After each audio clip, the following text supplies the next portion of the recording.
I'm Lance Phillips. Made some beef burgers over the weekend. They're pretty good, Kinger. What's your food of choice? I'm Chris King, and it's clearly anything that I can get my hands on, I'm going to eat it. Unless your kid gets it first. Unless Nash gets it, and then I get the scraps off the floor. Pasta noodles. If that. Usually good for 3 helpings.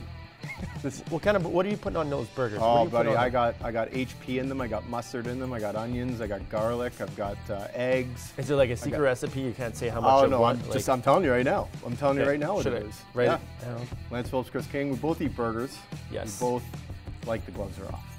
Yes. And it's got lots of great ingredients, and then I fire them on the Q. There's nothing more satisfying to me than putting burgers on a barbecue, and then the juice cooks them from the inside, and then all of a sudden they just pop, and the juice starts squirting into the barbecue, and there's smoke everywhere. I love it. There's nothing better. Passion hotspot right here, burgers for this guy. I do love cooking burgers on the barbecue. There's been lots going on lately. Yeah. The past week has been filled with some very interesting situations in the world of sports. Yeah, that shouldn't happen. No. Let's start with the Ottawa Senators, shall we? And Mike Hoffman, who on Tuesday was traded twice. In a matter of an hour, he was traded twice. First, he was dealt from the Senators to the San Jose Sharks. And shortly after, San Jose said, "We don't want you," and sent him to the Florida Panthers. Now this, Kinger, just about a week since Erik Carlsson and his wife were allegedly the beneficiaries of some fairly substantial online abuse from Mike Hoffman's girlfriend, Monica Carrick. Allegedly, Carrick said that she is hoping for death upon their unborn baby. This is what it goes back to. Is this going to mend an already not so good relationship between the Sens and Erik Carlsson? The answer to that would be no. It's not going to mend it. This has been a slippery slope, not just a slippery slope for Carlsson and the Sens. This has been a mess the whole year. We could call it a train wreck, if you will. Removing him helps a little bit and says, hey, we got your back, like what happened was wrong. I think there's way too many problems here. I foresee Carlsson asking for a trade to just start new. That's what I think is going to happen. The relationship is the damage in this relationship is well documented. And Eugene Melnyk, the owner of the Senators, has done nothing to help it. He's been the cause of it for the most part. The thing that worries me is I'm not sure that Eugene Melnyk even wants to pay Erik Carlsson what he's really worth. Yep.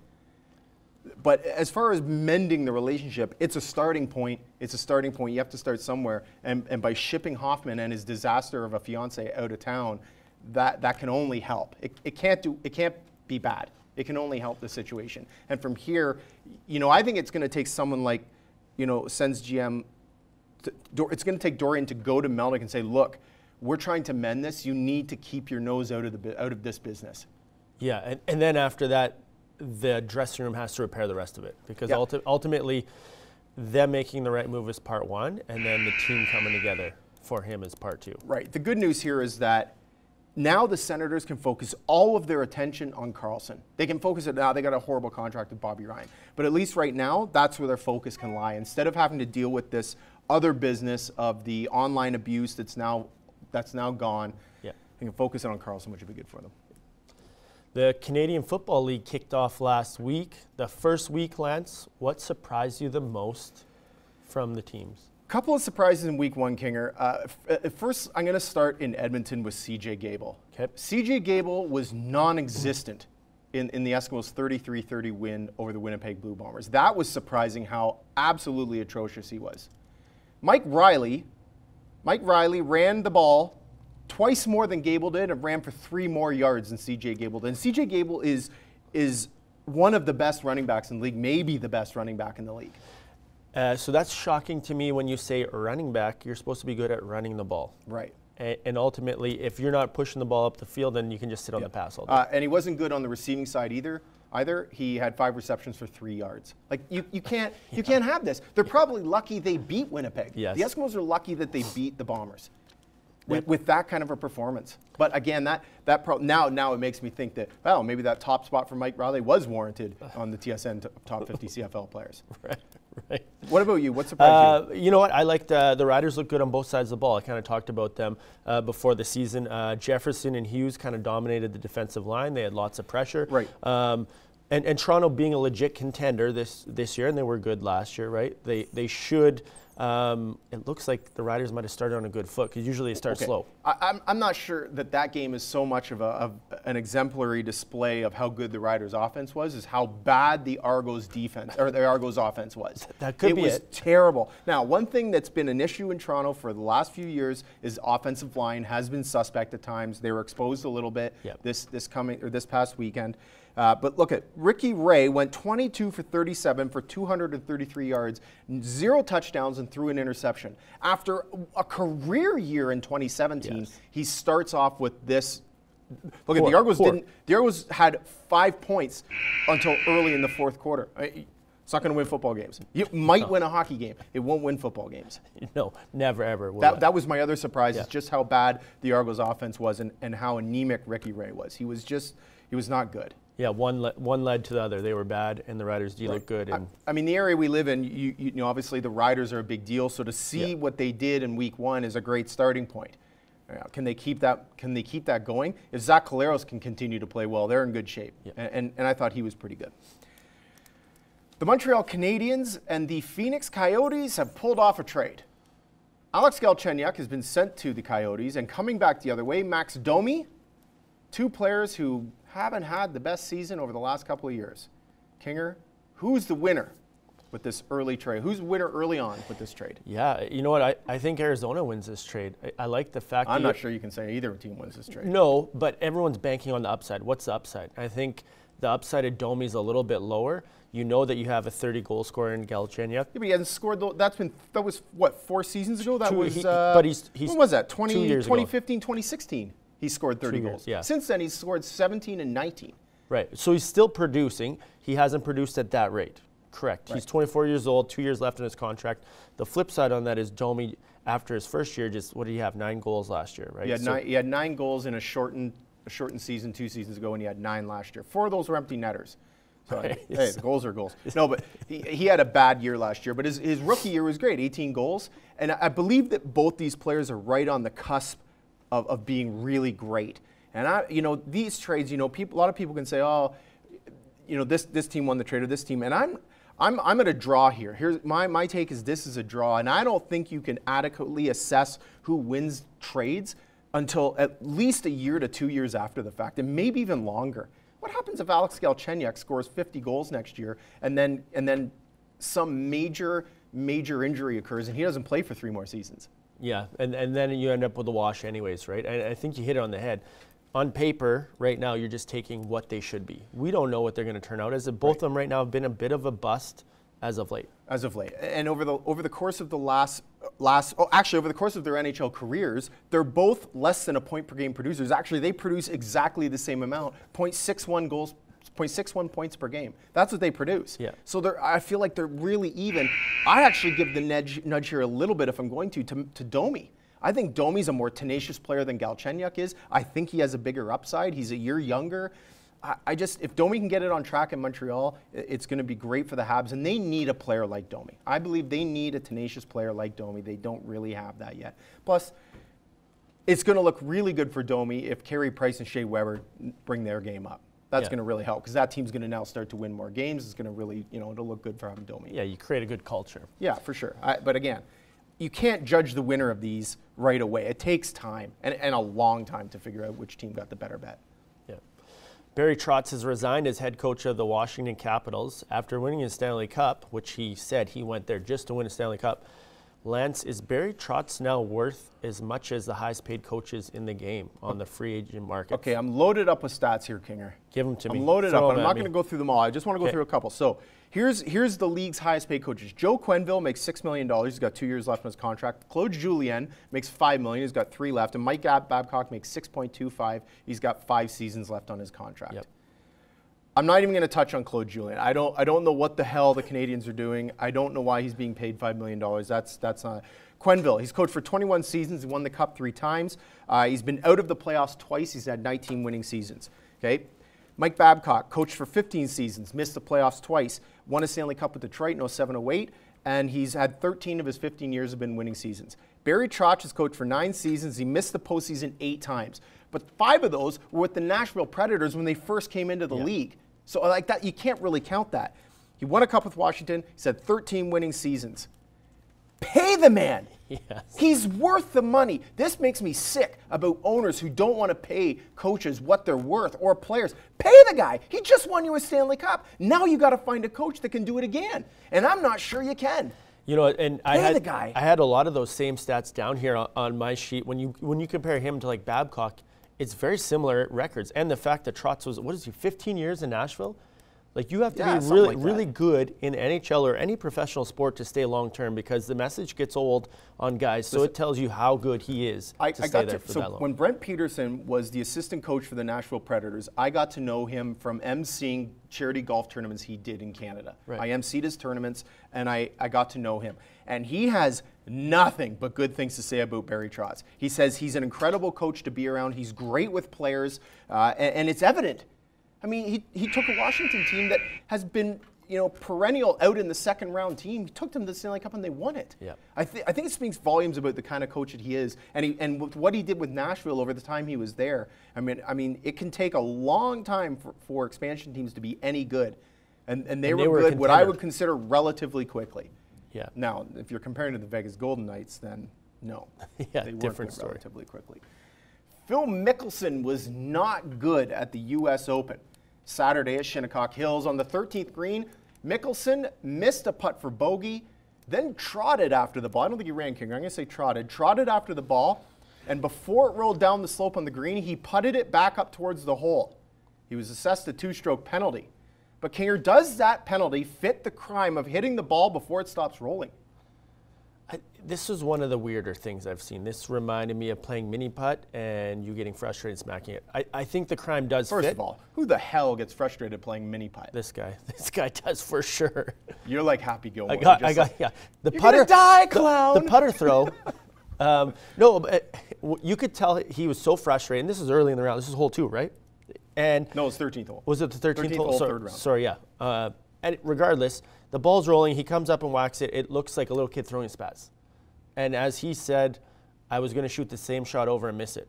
So why not? Listen, people are making such a big deal out of this. I mean, they could have DQ'd him right there. They could have disqualified him right there. That would have been way too harsh. The 2-stroke penalty is that's what it is. It's fair, okay? People, like his partner, Andrew Johnson, who was golfing with at the time, said he called it a moment of madness. Like, I know he's English, so we'll give him that. But madness? Like, I don't know. I mean, a lot of people are making this, like they're calling it a meltdown. Like, it wasn't a meltdown. No. In fact, I'd argue that was a smart play. He bent the rules to help him, because he said, I think what would have happened is he knows if that ball rolls down that hill, that's maybe more than 2 strokes. Like, he took a 10 on that hole, but it might have taken a 12. He might have taken a dozen to get that thing in if it rolls down that slope. It was a minimum of 2 putts, and that's the thing where in my mind I'm like, yeah, you know what, I don't really care, because if that ball goes down there, 2 putts at best, maybe 3 to sink that. So that might have been one of the smarter golf moves we've seen this year. The only thing you could say is that he took a crack at the USGA here, because the USGA did something it said it wasn't going to do again, which was bury the pins in impossible locations, which is exactly what it did at Shinnecock Hills on Saturday. It made those pin placements impossibly tough. Players were way over what they would normally be, and it was frustrating a lot of players. And I think Mickelson was frustrated with it, and that's probably partly a crack on the USGA, and partly I'm going to use this to my advantage because I'm not taking a deuce on this. And I'll just, 12, I got to add. Deuce is 2, not 2, 12. People don't want to see the U.S., like the PGA Tour tournaments being won by even par. They want to see guys birding and eagles and excitement. Minus 20. I want to see a minus 20 out there. Exactly. That's what I want to see. Lance, Canada will be joining Mexico and U.S. with the joint bid to host the 2026 FIFA World Cup. Now that we're officially a host, what does this mean for Canada soccer? This is huge. I would argue that soccer in Canada is already one of the most popular sports in this country. I mean, it is massive. This is 8 years away, and what this means is that young teenage kids right now feasibly have a chance to play in the World Cup. Yeah. They could, some of these kids that are 14, 15, 16 years old could be players in this World Cup if Canada gets an automatic bid in. Yeah, it's massive. It's very exciting for soccer. My concern is I don't think it's enough time. Right now, we're currently ranked 79th in the world. So 8 years away, you're looking at the kids that are 15, 16, in that range. we got to get them the best training, the best high-performance programs right now. That's an perfect world, you start at 10. Interesting point. That's an interesting point. So when Vancouver was awarded the 2010 Olympics, there was, the Canadian Olympic Committee came out with a new motto, on the podium. Yep. And from when Canada was floundering in the Winter Games to what happened in 2010 was incredible in a short amount of time. And you saw it across every sport. There was buy-in. You saw athletes making the podium a lot more. And I believe that soccer in Canada can do the same. I believe there'll be a transformation in Canadian soccer. We're going to see it over the next few years, and we're going to see it become better and better and better. And I know it's a short period of time, but I have faith that it can be done. Yeah. And there's a lot of great, talented soccer players. I'm hoping it really picks up. The highest we've ever been ranked is 40th in the world. So soccer, like I said, in 8 years, the guys that are playing right now will be done. Right? So we really got to pick up this youth What movement. needs to happen here is, and it's still unknown, but Canada needs to get that automatic bid, like they need to automatically qualify for the World Cup. If Canada can automatically qualify for it, that is huge. The last time Canada was in the FIFA World Cup was 1986. Yes. 1986, I wasn't even born yet. I was in diapers. Yeah, you are older than me, that's right, I forgot about that. Shock No Shock is coming up on the other side, Kinger.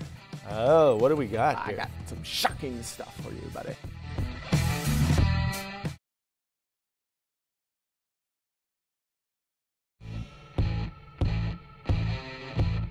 We're back. You can keep your gloves on, but ours are off. All right, welcome back. Kinger, shock, no shock. There actually were a lot of shocking events this week. Yeah, we could have done like a full show of shock stuff. Thought about it. Yeah. Thought about it. Could have done a half an hour version of shock, no shock. At least. Smell what I'm Fill that baby right up. All right, I'll start it off. Mike Hoffman traded twice in an hour and a half. Shocked or not shocked? Shocking. I can't remember any time that a guy got traded twice. Like, oh hey, we traded you here. Oh, by the way, we don't want you. We just want to get the assets for you. Right. Like, it was like I can't even process how these trades went down. Yeah. I'm going to go with not shocking here. I don't find this shocking. The reason I don't find this shocking, I don't find it shocking that he was traded once. Maybe a little bit the second time, but then I realized nobody wants Hoffman's fiance. Nobody wants to deal with that. That's his problem. That's his problem. For life. For life. He's fiance. She's got to go. And Mike Hoffman's a good-looking guy. Like Mike Hoffman would not have a problem meeting. No, listen. I'm comfortable enough with myself that I can say when a guy's a good-looking guy. Mike Hoffman's a good-looking man. He would not have a problem meeting another woman. Monica Carrick, I would kick her to the curb so fast, snap your eyeballs. Okay, so and I take the ring back, by the way. Do we think she's a good-looking female? Yes. Okay. There's no question that is a good-looking woman. So he's putting up with crazy. That's what it is. Crazy. All right, what do you got? Okay. Little more soccer-based here. Are you shocked or not shocked that Germany lost to Mexico? Now, for those that don't know, number 15 seed in the world is Mexico. The number 1 seed in the world is Germany. It was a 1-0 game. Are you shocked by this? Nothing shocks me in soccer. Honestly, nothing shocks me in soccer. Anything can happen there. The world would tell you that it is shocked by this, but nothing shocks me. So no, I'm not shocked by it. No, nor do I have a vested interest in this as far as Germany-Mexico goes. I don't really care about Germany-Mexico. Yeah. I'm not German, and I'm certainly not Mexican. Yes. You do not look like either. I think that's one of the things that, not the Mexican in the World Cup, that's kind of cool, right? Anyone can beat anyone. There could be upsets all over. So it's shocking to the fans, but it could happen anytime. Right. Okay, Karen. The Toronto Raptors had a franchise best 59 wins. Correct. In 2017-2018.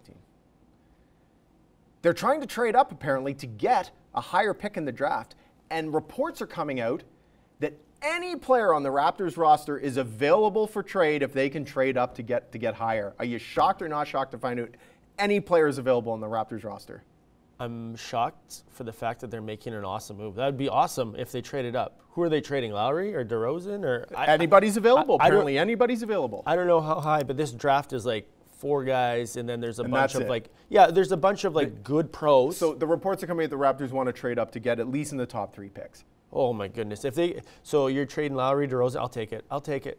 I'm not shocked at all by this. First of all, that team, I've said it before, the players are the problem with that team. There's a problem with the players. So if you can trade somebody and get a great draft pick that works out well down the road, then do it. Then do it. I like this a lot, and it's a GM with his job on the line, which makes him desperate. I like that. I have no problem with that. So I'm going to stick with hoops here, and trades for that matter. Lance, are you shocked or not shocked that Kawhi Leonard is requesting to be traded from San Antonio, one of the most legendary franchises and legendary coach?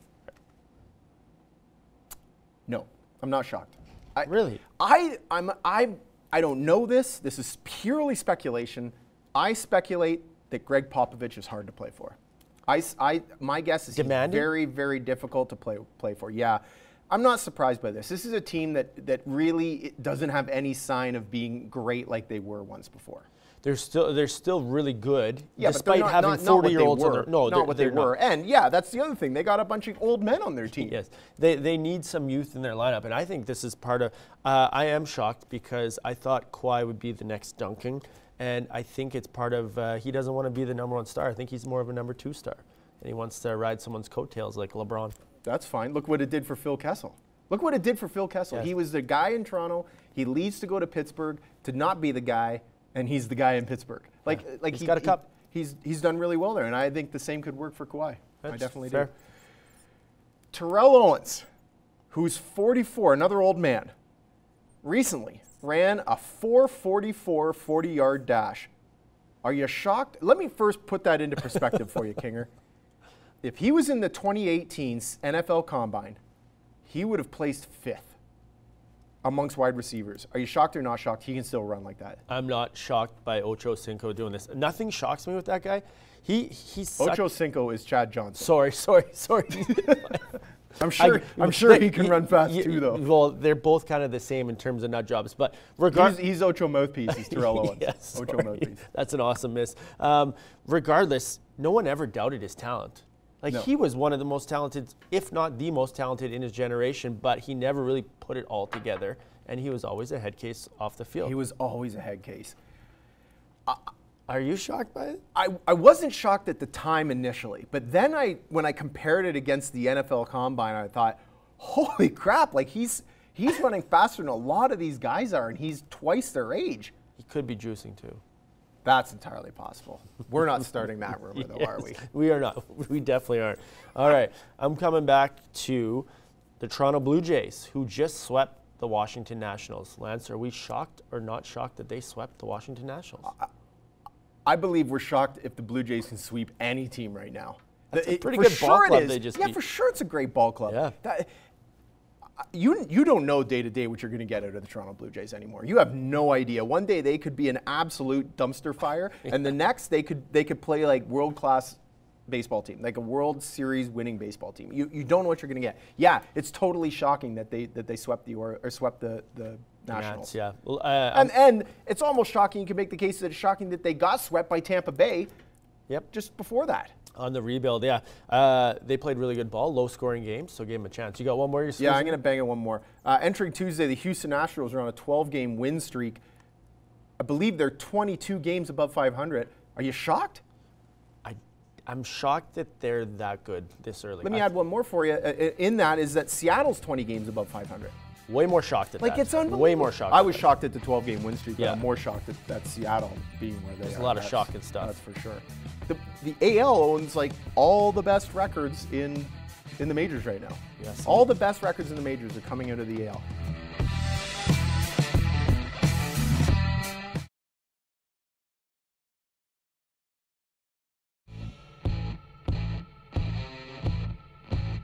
If you can't score, you might as well drop the gloves. All right, welcome back. We've got some over-under. Haven't done this for a little while. Yeah. We like to be pretty close to right every single time we do this. 96% accuracy. At least, at minimum. Start it off, Kate. All right. There will be 1.5 trades by the Edmonton Oilers this offseason. I'm writing this down, 1.5 trades. Whew. Over. I'm taking the over on this. Okay. Because yeah. Now, you mean deals made is what you're talking about. Deals, yeah. So could include picks and swaps. Yeah, I'm going to still take the over. I believe there will be 2 to 3 That team has got to do something to be better. That team cannot afford to be like this, to be like they were this past season again. So, yes, they're going to have to make some moves, and I believe that they'll get it done. Okay. I'm going to say under. I think they're going to try to roll it out, roll it back, which could be a recipe for disaster. Don't do it. Yeah. Don't do it. Could be bad. What do you got for me? Here's the Blue Jays' last games of June.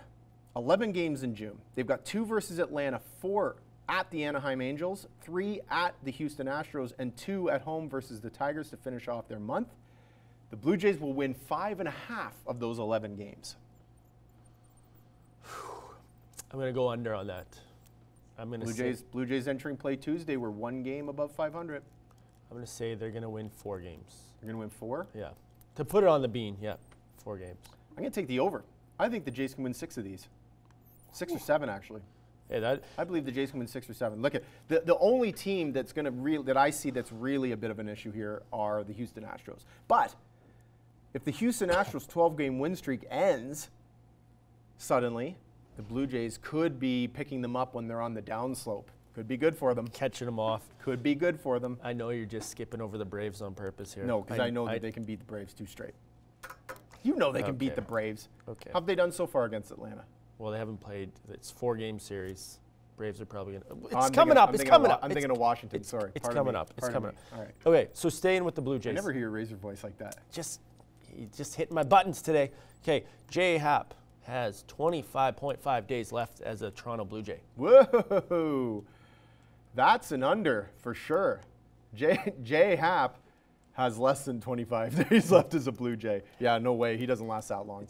He's gone. He gone. Yeah. He gone. Especially if the Jays can kind of turn this back towards the toilet here relatively quickly, which I have faith that the Jays can turn this back into the dumpster. Yeah, we're trying to lose here. We're trying to get good picks. Trade Happ, get some prospects. I'm with you. Under on that. Yeah, there's no way. Like, what do you think? How many games do you think he lasts? How many weeks? I think he gets one more start. Seattle's hard on him. The Yankees are hard on him. Yeah, you trading him inside the division? I don't care. Like, as long as you can get something good for him. Get a couple prospects, 2 arms back. Yeah. Yeah, I don't care. I'm going to tell you this, that I do not have confidence that J. Happ can be this guy 2 years from now. I don't. Yeah. Because J. Happ has never been like this guy even before a few years ago. So he was okay in Seattle. That's why I think Seattle wants him. He was okay, but I don't believe this is the guy they're going to get 2 years from now. Okay. John Tavares still doesn't have a deal with the New York Islanders. It boggles my mind he doesn't. Well, Garth Snow's gone, so it doesn't. He will land, this is kind of a two-parter, he will land a 7-year, $78 million contract with some team, maybe the Islanders, but some team very, very soon. 7 years, $78 million. So it's kind of like a double over. 10.1 a year, right? I'm going to say under. I think the value is going to be under and the term. Okay. I'll give you the under on the term. No, I won't. It's going to be over on the value for sure. It's going to be over on the value, okay. and maybe a year under the term, under the years. Yeah, I was but thinking not 5 many. years. You think it's going to be 6? Yeah, I think at least 6 years. I mean, what's John Tavares? He's 28, I believe, 28, something like that, 27. So I mean, he's still got a lot of good hockey left in him. You know, if you sign that guy for 6 or 7 years. I'll tell you what, his rumors, my Twitter and Bleacher Report every morning is him possibly be traded, sign a long-term deal. He's blowing up all over the place. Speaking of a guy that's kind of blown up. Sorry, I got to go back to this for 2 seconds.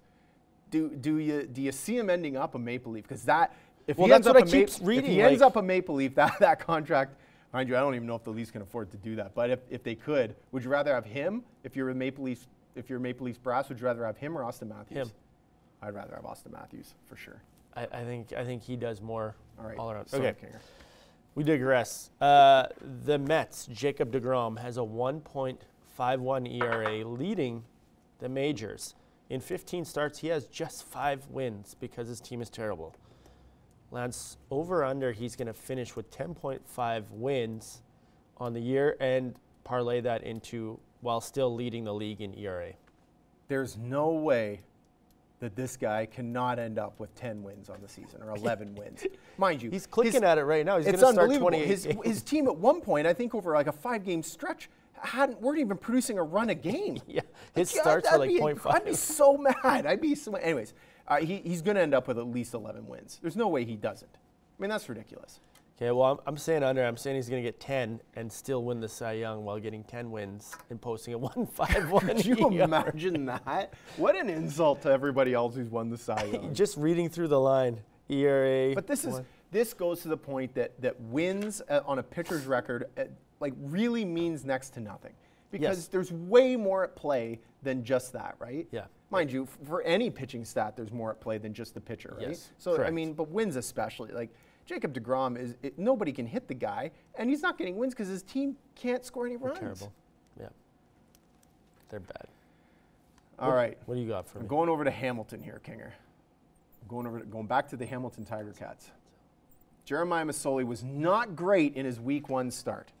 Not great. Hamilton Tiger Cats did not win. It's 3.5 weeks until Johnny Manziel is starting for the Hamilton Tiger Cats. Under. Going under. Under. How many weeks? 2. 2 more weeks. I think in week 3 he starts. No way. No chance. Jeremiah Masoli is a better CFL quarterback. He had a blip. So that by that logic, then Ricky Ray is done after 2 weeks. He's not playing anymore. Get rid of him. He's a Hall of Fame quarterback. Jeremiah Masoli's not a Hall of Fame quarterback, but he's a good quarterback. And the Hamilton Tiger Cats need to win games right now. And I thought Manziel was. I said this. I thought Manziel was going to start week 1, and he didn't. And now I'm more confident that he's not going to start for well into the season. So if he ever does. And this is the thing. Johnny's looked pretty good, and not often a top pick ends up in the CFL. I'm excited to see if he gets the chance what he looks like out here. I got one more I want to squeeze in quick. 4-game series, the Blue Jays and the Braves total. Braves 2.5 wins against the Blue Jays. Under. Braves win 1 or 2 of those. That's it. Maybe none. Maybe none. And that's obviously an over for me. They could win all 4. That's a fan bias right there is what that is. That is true. They're not going to win 3 games or 4 games. Oh, yeah. Easy. No, they're not. Yeah. The Braves will be lucky to get out of there with 1 or 2 wins. That's probably true. This always happens to me.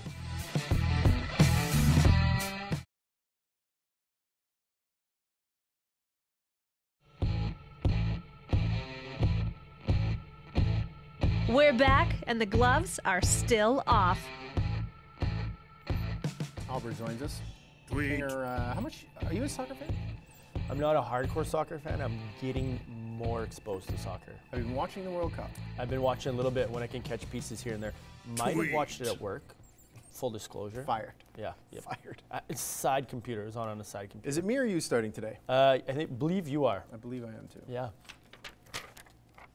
Matthew Roy, Le Matthew. Shea Weber is not a bad player, but he's not as good as PK Subban. Jonathan Drouin is not a bad player, but he's not as good as Sergachev. Max Domi is not a bad player, but he's not as good as Galchenyuk. That stuff adds up. I'd argue the Domi one. I might even argue the PK Subban. Male in the beak. Ooh, I don't think you can argue that one. I like that tweet. Those little pieces make the difference. For sure. In the winning. I'm actually surprised Bergevin still has a job in Montreal. Clock's ticking, I think. Wouldn't you say? Might be. All right. Danielle Story. This is the absolute best. Footballer as an inspiration.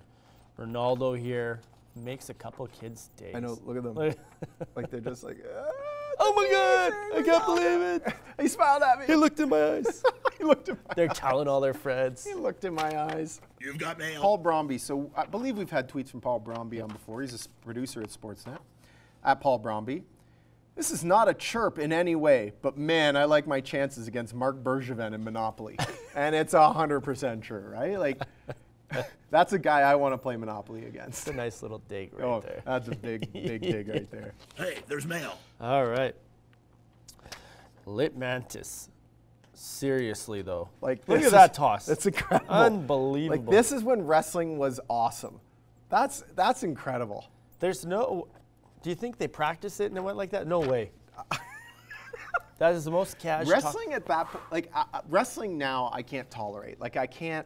It's It male was big soap back in the opera. day. I can't. Pardon me. It was big back in the day. Well, it's big now. It's still big, but like, yeah, I can't tolerate it. But back in the day, like back when Hulk Hogan was tearing yellow tank tops off, and like Macho Man Randy Savage was there. Ultimate Warrior. The Ultimate Warrior. Bam Bam Bigelow. Bushwhackers. Bushwhackers. Hey, there's mail. Yeah, that was me. Jeez. We got excited about the wrestling talk. That was exciting, actually. That was really exciting. All right. Corporal Matthews. Oh, here we but go, it's here we go. not the typical Corporal Matthews that we're used to, the mother. It's not that, unfortunately. But it's still good. Disappointing. Erik Carlsson. I think I deserve to be paid on par with the upper echelon of NHL superstars. Eugene Melnyk. Oh, I think you're going to like our offer. Trust me. Erik Carlsson. What were you thinking? Eugene Melnyk. $1 million. Like, honestly, that's the kind of guy Eugene Melnyk is. Yeah. As we said before, Carlson's going to be asking to get the heck out of there. You've got Well, mail. it's eerily similar to the Jason Spezza situation. Yes. Remember when Jason Spezza, he asked to be sent out of Ottawa? It's the same. It's a very similar situation. That Spezza didn't think the team was going anywhere. He didn't think there was a championship culture there. And I'll bet Carlsson thinks the same thing. And they're probably correct on that. Luke Melinder, you go and learn today. And that comes from like this video, right? I'm not even going to repeat the second part, but this is gold. Like, when you were watching this, like you knew something was going to happen. Because there isn't any security. I was expecting security. Yeah, I'm but not there gonna isn't. lie. There's nothing. Like this. Look at the guy. He's walking onto the field. The security guy. Boom. Bang. And high fives from the teammates. Like that's Right. my favorite part. Yeah, boy, you got And he's down. That guy was down. Like, that might have been a conky. well, his hat came off. I thought his head came off. Like it looked like his head came off. You've got mail. Looked like his head exploded. Mr. Potato Head did him. Everything popped off. Oh, they got. Oh, this is a great one. So this is Josh McCown. Though this one's a little bit lengthy. I'm gonna go through it all because it's worth it. I retweeted this. It's awesome. At Josh McCown 12. Just got through standing in line at the grocery store. As the clerk scanned items and passed to the young man to bag, they began to pile up because he wasn't bagging them as quickly as the clerk preferred. The kid working the bags was a special needs young man with $1 million smile named Zach. He was happily taking our items, sometimes one bag per item, and loading them in the cart. The clerk's frustration grew, but Zach slowly but surely got better with each bag. As my wife and I patiently waited, it was clear why Zach's bagging had picked up speed. About 15 feet over my shoulder stood a middle-aged man sharing a similar infectious smile as Zach. He stood there as any parent would with great joy on his face, encouraging Zach with each item he picked up. It was the perfect picture of what being a father is all about. On Father's Day, instead of being at home laying around getting to have the day to himself, he's standing at the grocery store cheering on his son because his son needed him there. I'm thankful for this man because it showed what true love from a father is all about. I want to say thanks to my dad for being there and cheering me on all these years. To all the fathers out there, happy Father's Day. Which reminds me, Kinger, I never said happy Father's Day to my dad in that respect. Dad, I appreciate everything you've done for me, except critiquing me when I'm on this show. That's funny. I get the same thing all the time. I'm going to parlay onto that too because I only sent a text. I couldn't get a hold of my dad. I so, call him up. I call him. Yeah. Bad son of the He year. tried to get me off the phone as quickly as possible. Yeah, you got the same problem, hey? Yeah, Usually yeah. when I phone my Oh, dad, yeah. he just says, "Oh, it's not my favorite son." Oh, I'm real busy right now. Yeah, Just sits on sorry. the couch. Talking to your brother. Talk He's to you retired. later. I'm real busy right now. Yeah, your sister's on the other line. Yep. See you next week. Okay. Barstool Sports here. Full send Like- at Gone Patrol. So this came across my Twitter, and Oh, my word.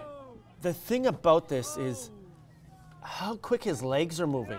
I thought that this was gonna be like someone that was like a gymnast. They like dive in at the end. No. Oh, no. when you come out of that tube, you are... The red spot on that guy. Oh, man. Have you ever done a belly flop from that kind of height? No. Oh. I jumped I've off ju- a high board once, feet first. I would never do it again. I jumped off the cliffs once and I landed on my back, kind of not right on my, right on my back, but kind of semi butt first, kind of like this. Oh. It thought you were hurt dead. a lot. Oh, I thought I was dead. Yeah, for sure. I thought I was dead. It hurt a Hey, lot. there's I'm a scaredy cat mail. with that stuff. Not for me. Scott Bell at Scott Bell DMN. This is kind of going back to the Phil Mickelson issue. Phil Mickelson's misstep at the U.S. Open was the most stunning thing I've seen on a golf course since the time Happy Gilmore ripped off a guy's shirt, punched him so hard that he rolled down a hill, and then handed the guy's shirt to another patron at the 1996 Waterbury Open. I think you made reference to this. It was Happy Gilmore-esque in that. Yeah, that hits it on the nose. Totally. That's your home. If the only thing that matters is there's right down there. Like, mail. that's your home, ball. Are you too good for your home? Answer me. Phil should have been using the hockey stick as a putter, too. The hockey stick putter? Yeah. Hey, that's why it won in our movie showdown. Won some rounds. It's true. Sports Illustrated. And so it begins. Yeah, The burning of Kawhi This jerseys. guy's burning his Kawhi Leonard jersey. And he's not happy at all. No, that's $100. You just burnt $100. If you got money to burn, You've got that's mail. just like burning money. It's the same thing.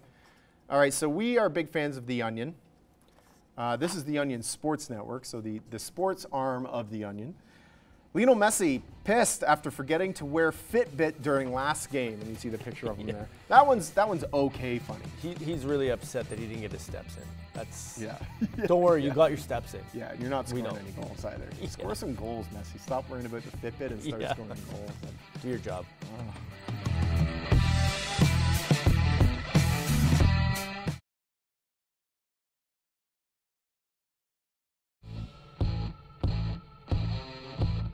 We're back. You can keep your gloves on, but ours are off. All right, welcome back. Kinger, I feel like we're doing a little bit of what's got you fired up here, and I feel like we're both kind of going to hit on the same subject. We talked about this a little bit before we came back from commercial. You can be the opener and I'll be the finisher. Okay, the opener and the closer. You'll be the Yeah. you'll be the Roberto Osuna of this Ooh, room. no, I will not. Will not be in jail. Not me. You'll be the Craig Kimbrell of this room. Yes. Okay, I'm going to tell you what's got me fired up, Kinger. Let's go. It is kids being outside. And I feel like I just stole your thunder there. No. Monday, I had the opportunity to go to a Jumpstart program in Lloydminster. And it's been going on for about a month. And it's elementary school kids from the local schools playing flag football.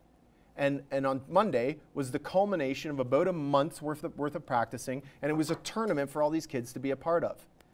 I saw kids having fun. I saw kids laughing. I saw kids making new friends. I saw kids from Winston Churchill School chanting. I've never heard a song like they have. Let me just put that out there. But it really got me thinking that, and the Barons football players were the ones that were coaching them, and they were having fun. Everybody was enjoying themselves. I enjoyed myself out there filming them and talking to them. And it got me thinking that in a society where we have way too many overweight kids, this was awesome. This was awesome. And it made me realize that if you're a parent, your kids should be involved in sports. Absolutely be involved in sports. I was involved in sports when I was a young kid. I know, Kinger, you were involved in sports. It keeps your kids active. It allows them to make new friends. It keeps them out of trouble, which is huge. And more importantly, and most importantly, they have fun doing it. Get your kids out there. Get your kids involved in sport. Get your kids, and if you can't afford to get your kids involved in sport, then get your kids involved in activities that don't cost a lot of money, because those exist as well. And it's important in our society with the amount of overweight kids we have, and I see them every day, that you get your kids involved in some sort of outdoor activity. And I know you feel the same way. Yeah, and I was basically going to hit on the same thing. I feel exactly the same way. So I went for a walk to go fishing at Bud Miller, walking through the Crescents. When I grew up, way back in the 80s and 90s, the Crescents and the parks were the place to go play and learn social things and learn things about yourself through sport. And what my fear is that we have too many kids nowadays sitting at home playing video games, watching TV, just watching movies. After school, you should see the Crescents filled or the ball diamonds or kids doing whatever. And we just don't see that. Now, I know school's winding down right now. This week it's winding down. So my hope is that for all those youth, those young kids, in July, I see them in the parks on the ball diamonds, playing tag, street hockey, basketball, frisbee, hide and go seek, you name it. I couldn't wait for the summer because I knew as soon as I did my chores, which was like minimal because I wasn't very good at chores, it was like 9 hours of baseball or street hockey or riding bikes. And I want to see more kids active. And just to parlay on that point, it's awesome to see kids get involved, and parents need to make sure they encourage kids to get involved. Exactly. There's lots of cheap activities to do, but what helps them down the road with sports and being outside is everything that they're going to get out of life, they're going to learn through sport. The failures and successes, how to be a teammate, how to work hard, how to collaborate. All that comes from the natural environment of even just being outside and playing with your friends Yeah, to sure. organize sport. You're So- right. You don't see. I mean, I bike a lot just around town because there really aren't any trails. So I do a lot of biking around residential areas, just to look at houses and things like that. And yeah, you don't see a lot of kids outside anymore. You don't see it as much as you used to. That's for sure. Yeah, it used to be when you drive, and granted, I grew up in a small town, but cars coming down, and they knew that they were going to have to stop for hockey nets Right. or baseballs or Right. something, and you were just aware of it. Now, when I'm driving home from work, I don't expect to see any kids. If I see a couple of kids in the driveway, I usually give them a wave. Like, Yeah. you know, in my head, I'm like, that's awesome. You're gonna get your kids outside more. Yeah, I got to get him outside more. Macy's playing soccer. A big guy Awesome. can't walk, so Joints can't support them. yeah, no. He's getting a lot of sun though. He's out there. All right, listen. So while I was at that football tournament, which was Yeah. won by Jack Kemp, by the way. Oh, yeah. Jack Actually, Kemp. Jack Kemp had a little girl that was playing on their team, and she could throw a ball. I was shocked. Like, and She could just- sling it, eh? She could sling it a lot better than most of the guys that were out there. Like, she could really throw. And I went up to her afterwards and I said, "Where did you learn to throw like that?" And she goes, "I don't know." And I said, "You could throw better than most of the boys that are out here." Like, she could really throw. Yeah. That's awesome. Anyways, while I was out there, I got talking to Cole Bloxham, who's the track and field coach for the Lloydminster Comprehensive High School, and does some football stuff as well. And we were talking about the rugby girls and their provincial bid Right. that was a disaster because they were ranked 7th going in. And, Yep. and we were discussing what could you do to change this. And Cole had a really interesting idea that I really liked. Okay. He said, "I think what they should do is randomly draw them out of a hat." And I thought that was awesome. The more I thought of it, the more I thought, that's perfect. The thing is that the number 1 and 2 ranked teams aren't going to like it. No. But Especially the if they play each bottom other. 4 or 5 are going to love it. Yeah, well, it gives them an opportunity, and we kind of discussed on the show. It seems We like did. rugby, not only is it not ranked well, they don't play each other necessarily all the time, so it's kind of a crapshoot. It's a total crapshoot, and you need to do something to make it better. And I like the ranking. I like the idea, or not the ranking. I like the idea of just drawing out of a hat. I think that's fantastic. like- I mean, the number 5 team this year won provincials. So the number 1 and 2s, like, I see why they want it, because they want to play what they consider the bottom feeding teams. Yeah, to ensure they get into a semifinal, right? But That's all it doesn't yeah. ensure anything. The top team, which I forget the top team now, but they were knocked out. Like, doesn't ensure anything. Draw out of a hat, I like that. I like the excitement that would be. Now, it would be awesome if the team showed up and didn't know who they're going to play. There was kind of like Oh, a that'd be ceremony, and then amazing, pulled them right? out, and then you're like, okay, Hey, guess awesome. what? You're Yeah. playing these guys, and they're like the most formidable team in the Yeah, tournament. you're playing Oh. Ross Shep or whoever it Ooh, is. Tough. Yeah. That's a tough go right Yeah. now. But the kids would be excited about it. They got to do something different, and I actually like the idea. I thought it was really good. And from there, Cole and I started talking about, how do you rank teams?